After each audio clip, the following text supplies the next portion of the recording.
Le low-tech en rénovation énergétique. Une série de podcasts produite par le programme Profil, conçu par l'ICEB, l'Institut pour la conception éco-responsable du bâti, et piloté par l'agence Qualité Construction. Quand vous travaillez avec de la production locale, quand je donne l'argent à celui qui a produit, l'argent il reste là. Les hommes qu'on va payer pour faire le travail, l'argent il va rester là. Et ainsi de suite. Et en fait, c'est toute cette synergie-là, pour moi, qui est low-tech. Épisode 4, des circuits courts dans la matière première et le savoir-faire.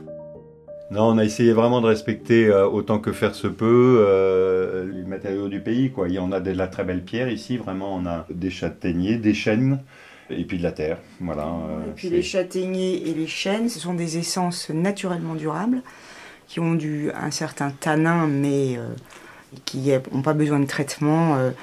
Justement, ils n'ont pas besoin de passer dans des usines pour qu'on leur mette des produits chimiques pour résister. Il y a toutes les attaques, champignons, insectes, etc. Donc c'est vraiment génial d'avoir ça sur place, quoi. En fait, c'est un pays qui est bien approprié pour construire des bâtiments, ce qui est quand même...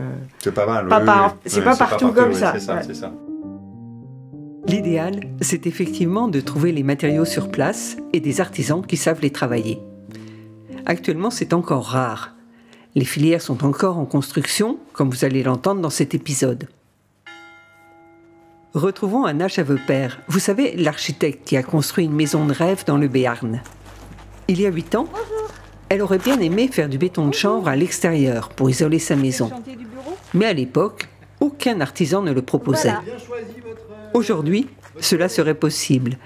Un maçon s'est formé dans sa région. Nous allons le rencontrer en compagnie d'Anna Chavepert, à quelques kilomètres de chez elle, là où elle rénove une ancienne tannerie pour en faire ses bureaux. Voilà, je vous présente Sébastien Gann, qui est le maçon, le responsable pour le béton, pour cette fameuse béton chambre. Voilà. Ça fait 20 ans que je suis maçon, 2 ans de création d'entreprise. Moi j'avais pour but de faire un petit peu attention à ce que je faisais, d'aller un peu dans l'écologie, mais je ne pensais pas autant. Et je suis tombé donc, dans une coopérative qui essaye donc de développer tout ce qui est artisanat écologique dans le bâtiment. Et c'est ça qui m'a un peu ouvert les yeux sur ce qui se faisait. Moi je pense que c'est loin de nos connaissances et qu'on a l'habitude maintenant de poser les choses en tant qu'ouvrier, de poser les choses sans vraiment s'intéresser à ce qu'on pose, puisqu'on n'a pas le temps, il faut poser, il faut appliquer. On est applicateur. Et moi j'ai eu la chance donc, dans cette coopérative de découvrir, de travailler avec beaucoup d'artisans passionnés de leur travail.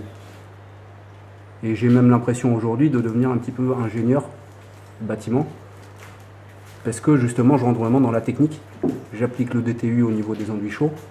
Je me suis donc formé pour justement avoir une décennale, proposer une décennale pour pouvoir proposer ça aux clients. Et les matières premières, vous les trouvez facilement? Alors c'est des réseaux. Moi je travaille sur ce chantier avec une chaux qui n'est pas très vendue en France. C'est une chaux patrimoine, donc je bataille un petit peu, même auprès des revendeurs, parce que ils sont un peu fébriles à vendre de la chaux parce qu'ils n'ont pas l'habitude, ils ne sont pas habitués. Donc il faut un peu les forcer à s'y lancer. Et on prend en compte justement la matière qui est faite proche de chez soi, parce que le transport peut être long. Si c'est pour aller acheter de la matière première à l'autre bout du monde, ça n'a plus de sens en fait. Alors ça c'est un petit peu le problème aujourd'hui. On n'a pas de DTU dans le biosourcé, mais on a des règles professionnelles qui nous imposent d'acheter tel type de chanvre, donc des chanvres validées bâtiment, pour pouvoir appliquer la décennale. Donc ça se fait de plus en plus en France. Il y a des chanvrières un petit peu partout. Ici dans la région, c'est pas possible, c'est pas en local, mais ça va le devenir très vite puisqu'il y a des projets qui commencent à se lancer. Il faut créer une filière pour que tout le monde puisse se développer. Du paysan au revendeur, à l'artisan. Il faut que toute la filière travaille ensemble. Donc ça se développe de plus en plus. Même son de cloche à Levallois-Perret. Yvan Fouquet, architecte. Déjà il y a 10-15 ans, on ne trouvait pas forcément les matériaux comme la laine de bois, le coton recyclé dont je parlais. Aujourd'hui, on trouve très facilement ces matériaux. Des tasseaux, c'est quelque chose de simple aussi. Donc les matériaux sont disponibles, les entreprises sont un peu plus sensibles qu'il y a 10 ans, donc c'est plus facile quand même aujourd'hui qu'à l'époque. Et puis ça va le devenir de plus en plus, mais là on sent déjà un début de changement. Certes, c'est plus facile de trouver des matériaux d'isolation. Ecopolis, le pôle de ressources francilien pour l'aménagement et la construction durable, propose d'ailleurs une carte de France des acteurs biosourcés. Elle s'améliore progressivement au fur et à mesure des référencements. Nous avons eu envie avec Héloïse Pelaine de nous mettre dans la peau d'un particulier souhaitant isoler ses combles. Oui, bonjour, je me permets de vous appeler parce que je suis à la recherche d'un matériau d'isolation plutôt écologique pour isoler les combles de ma maison. Qu'est-ce que vous conseillez, vous, plutôt ? Nous, de toute façon, on a des laines de bois, on a des laines de verre, on a des laines de roche. Je dirais que ce soit mettons de la laine de verre ou de la laine de bois, la laine de bois étant plus chère, il faut que ce soit... C'est à vous de choisir, quoi. Ouais, mais vous pouvez pas recommander ça du point de vue déphasage thermique, du point de vue... Oui, la laine de bois, le déphasage thermique est plus long. Donc c'est vrai que ça garde la chaleur un peu plus longtemps, la chaleur met un peu plus de temps à pénétrer dans la maison en été. Ouais. Mais après, il faut avoir aussi l'affinité de laine de bois parce que on paye quand même plus cher une laine de bois qu'une laine de verre. C'est pour mettre où ? C'est pour mettre en comble, c'est pour le dérouler sur mes combles. Il y a le prix, mais il y a aussi l'habitude et la publicité. Ouais, tout à fait. Ça fait 30 ans que l'isolant le plus posé est la laine de verre. Mais les consommateurs sont de plus en plus nombreux à vouloir réduire leur empreinte écologique et à faire le choix d'isolants biosourcés. On peut citer des isolants à base de bois, de chanvre, de lin, de liège, de paille, toute fibre locale, peu transformée et qui contiennent de l'air. Ces isolants apportent de plus d'autres éléments de confort qui ne sont pas forcément valorisés par le calcul, comme la régulation hygrométrique ou le déphasage, par exemple. Donc on va ajouter 8 € à 16 €, donc on a 24 €, donc on est au double du prix d'une laine de verre. Ah ouais, d'accord, 24 € hors taxe, toujours, hein, c'est ça, par mètre carré. Voilà, c'est ça, pour avoir une résistance de 8. On peut avoir une résistance de 8. Bah écoutez, je vais y réfléchir un peu, puis Bah je me remercie beaucoup en tout cas. Bonne journée. Bonne journée, au revoir. Sébastien Gann, maçon, et Anna Chavepert, architecte, sur cette question des matériaux et du savoir-faire. Maintenant, ce qui bloque aujourd'hui, c'est que les matériaux, comme vous disiez, ça vient de loin, donc c'est coûteux, ça implique des surcoûts au chantier, souvent. Donc ça fait que c'est pas... Tout le monde ne peut pas faire de biosourcé. On a l'impression que la paille, c'est pas cher, mais en fait, la paille, une fois posée, comme ça demande plus de main-d'œuvre, c'est cher. Donc il faudrait vraiment développer ces petites filières locales pour pouvoir avoir un réel impact sur le prix et sur toute la filière. Nous, on essaie vraiment de travailler avec, faire beaucoup de logements sociaux.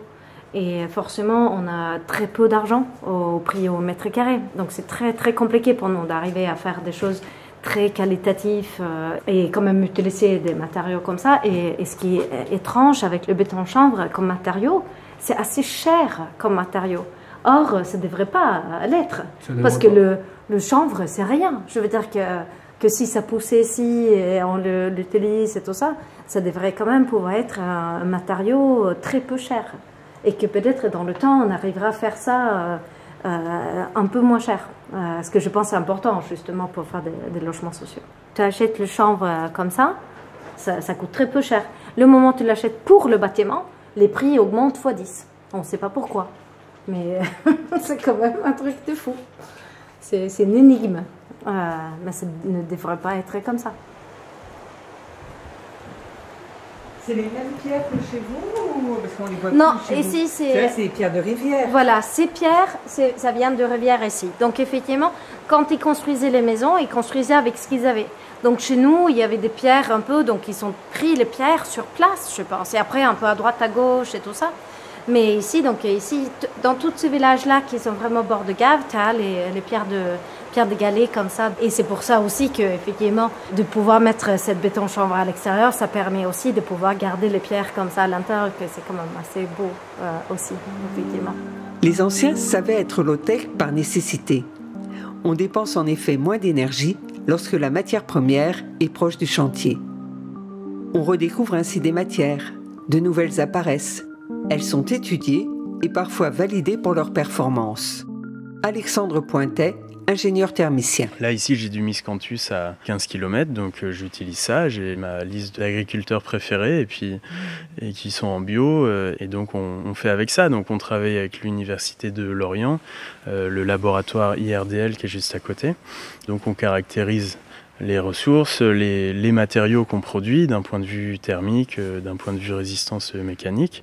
Et une fois qu'on a nos chiffres, et ben ça y est, on peut aller voir l'architecte et puis et construire. Les mêmes propriétés que le chanvre. Et ben, d'un point de vue thermique, je suis tombé pareil.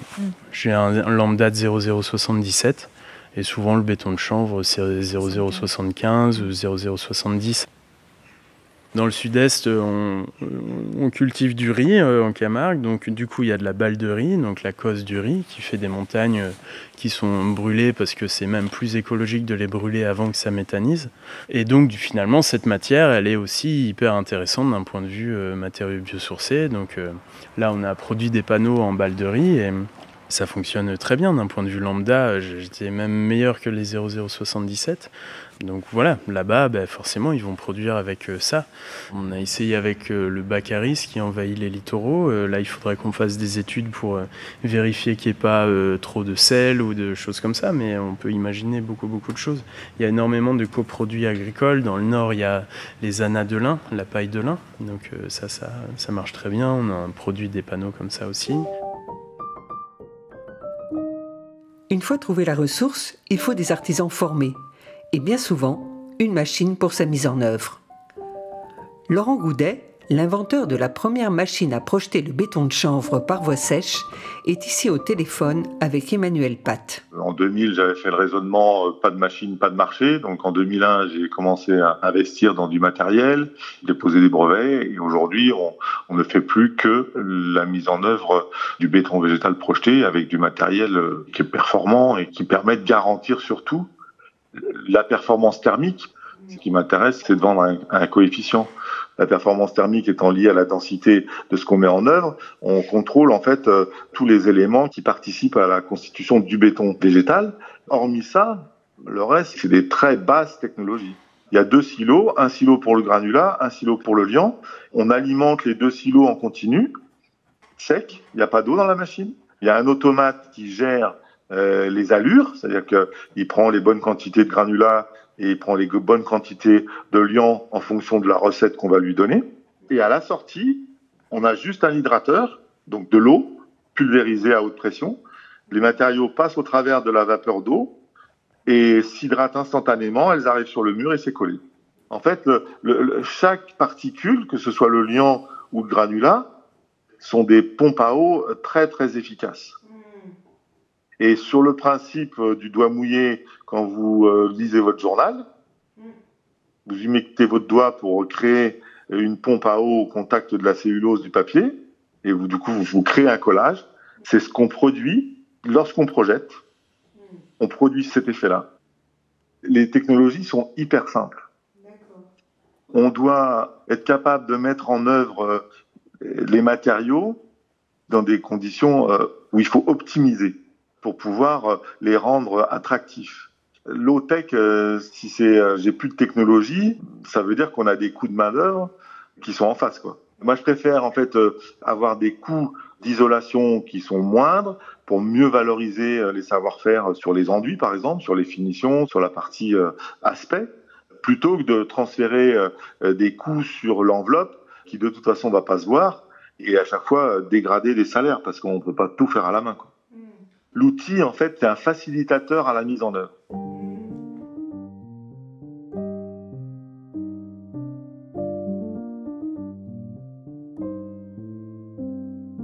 Moi, je dis, on met sur camion des machines, des outils et des savoir-faire. Et on les met une fois sur le camion. Et c'est tout, stop. Et après, les gens, ils sont autonomes et il y a beaucoup moins de transport. On ne trace plus à travers la France pour amener des matériaux finis. Ça, c'est terminé. C'est obsolète aussi. Je considère qu'aujourd'hui qu'il faut des démonstrateurs, il faut des gens qui montrent qu'on peut faire les choses avec ce genre de matériaux. Moi, j'interviens partout en France, en Europe.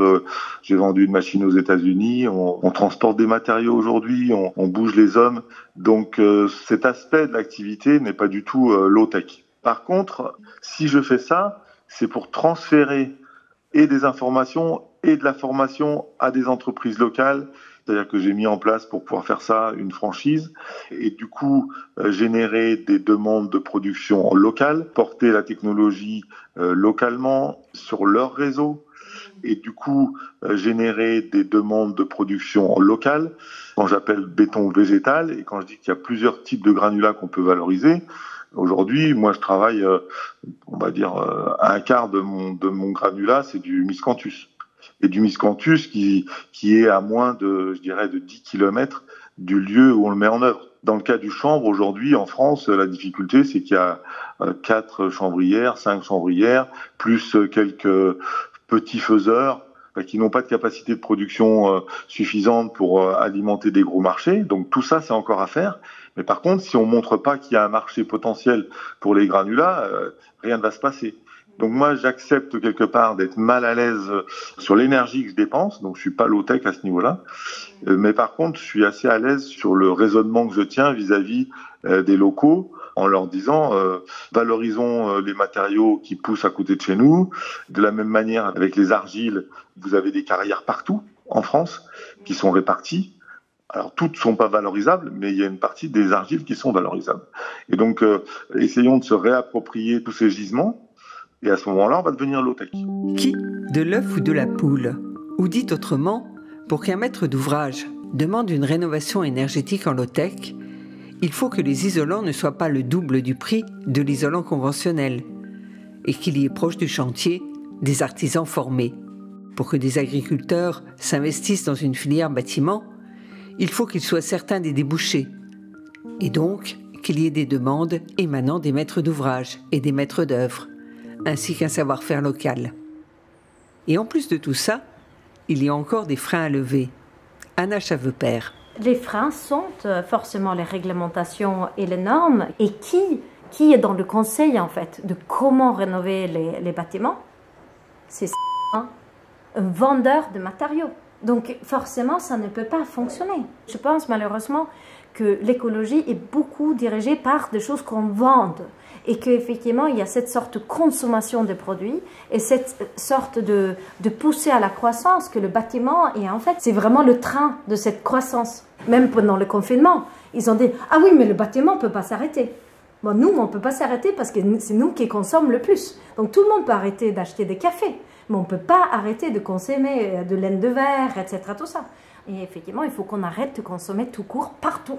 On est tous, nous, les architectes, comme des camionneurs, quoi.